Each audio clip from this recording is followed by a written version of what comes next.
Good evening. My name is Edward Sanshin Oberholzer.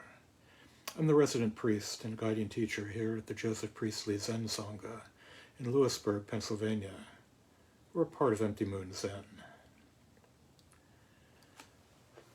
I lived almost half of my life in and around the Boston area, and one of the things that I admired above those hard-nosed, stern, and humorless Puritan ancestors of mine was their willingness to stick to their principles, even when it led them to spend grim and joyless winters untouched by Christmas cheer.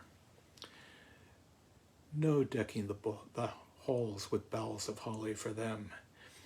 Angels they might have heard on high, but only to tell them to suck it up and be righteous. They had, in fact, outlawed the celebration of Christmas as a theologically inappropriate holiday. And they were, of course, correct. Grim, unhappy, stiff-necked, but correct.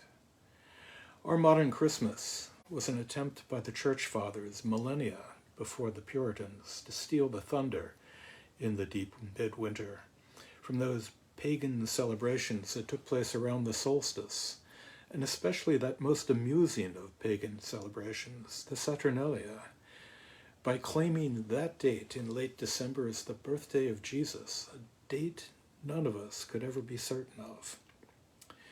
We Puritans would have none of those impure pagan revels in New England, at least not until the Unitarians brought those German Christmas trees this side of the Atlantic. But, of course, this past Saturday was April 8th. So why am I nattering on about Christmas? Well, Saturday just happened to be, at least in Japanese circles, and we are, of course, descended through a Japanese lineage. Saturday was the reputed birthday of Siddhartha Gautama, the man we all know as the Buddha, a holiday called Hana Matsuri, a flower celebration in Japan. And within the Mahayana tradition, it is, just as with Christmas, based upon an entirely speculative date, and equally ungrounded in the, if you'll forgive the term, in the theology of Buddhism. How one speculates on the theology of a non-theistic religion might be grist for another talk. Still, just as a holiday par excellence of the Christians is and should be Easter, so for those of us in Zen Buddhism, it is December 8th, Rohatsu, commemorating Siddhartha's enlightenment, the event that made him the Buddha, the enlightened one, and that sums up all that we sit for. Though, despite Hakuin Zenji writing of singing and dancing as the voice of the law, we'll have no reveries on the final night of Rohatsu. Thank you. I like to think that my Puritan forebears would be at home in Zen austerities. Just to confuse matters and to acknowledge the fecundity of Buddhist practices, Vesak, or more correctly, Wesak, pay no attention to my attempts to pronounce it, is coming up on May 5th this year by the decree of the United Nations, and is a celebration that commemorates the Buddha's birth, enlightenment, and death, as well as his passing into nirvana. Despite the coincidence of the date, Vesak has nothing to do with Cinco de Mayo, though it is named for the month of May and is celebrated on the full moon, when the Buddha's mother is said to have given birth to him in a garden in the Himalayan foothills while on her way to her parents' home. According to most Buddhist calendars, he would be 2,548 years old this coming month. Vesak is the most important holiday in Theravadan Buddhist countries in Southeast Asia, though its observance varies from culture to culture. In the United States, it's become the occasion for a common celebration that unites Different Buddhist traditions and schools, Asian and non-Asian, immigrant and convert, Theravadan and Mahayana. For different schools of Zen, which fall under the Mahayana school of Buddhism, the Buddha's birthday is celebrated according to a different calendar and falls on April 8th. His enlightenment and death are also assigned to different days.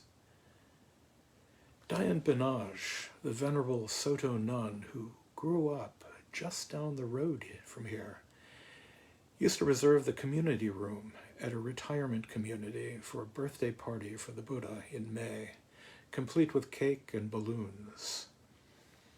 As my grandfather, an Episcopal priest and not a Puritan, used to say, what a difference there are in people. But strictly speaking, isn't every day the Buddha's birthday? The day of his enlightenment, the day of his passing into nirvana? Today, a day that holds the promise of every sunrise, the satisfaction of every sunset, the gentle rains of every spring, the snow sweeping across the driveway out front in every winter. Right now the birds are singing as they return in today's spring, and singing as they gather seeds in preparation for the flight south in today's fall.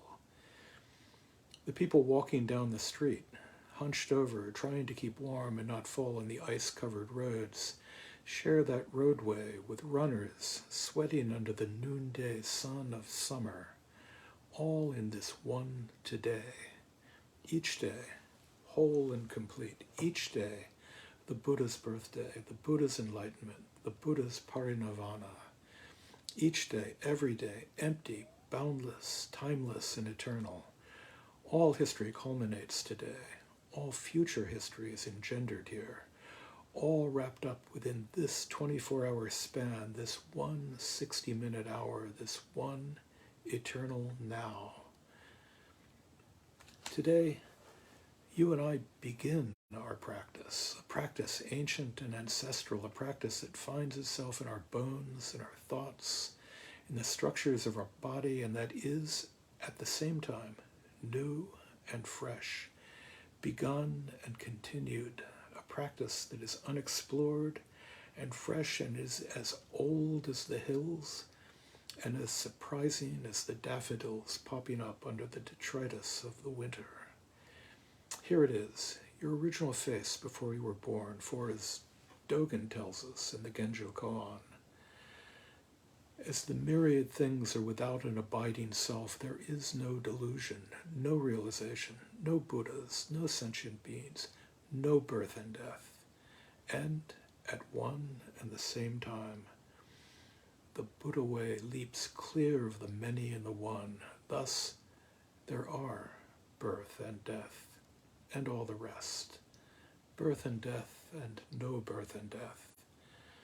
And at the same time, in the same instant, each day is particular, each unique. Tonight we sit here in meditation, tonight the 13th of April, 2023, never to come again, yet always here, past, present, and future, just this moment. And just as this day contains all days, it stands out in its own uniqueness. As 5 days after the birth of Siddhartha Gautama, it stands out in its particularity. As the day George Frederick Handel's oratorio, Messiah, made its world premiere in Dublin. The day Fort Sumter surrenders to Confederate forces. The day Samuel Beckett was born. And perhaps he's still waiting for Godot. On this day, a century and a half ago, more than 60 to 150 black men, each separate, each unique, were murdered in Colfax, Louisiana, while surrendering to a mob of former Confederate soldiers and members of the Ku Klux Klan, themselves each separate and each unique. This day, like every day, has always been. This one day, like every day, will never come again. It's a time to celebrate, a time to mourn, a time to commemorate, a time to just sit. Now is your chance. So let me respectfully remind you, life and death are of supreme importance. Time swiftly passes by and opportunity is lost. Each of us should strive to awaken. Awaken. Take heed. Do not squander your life.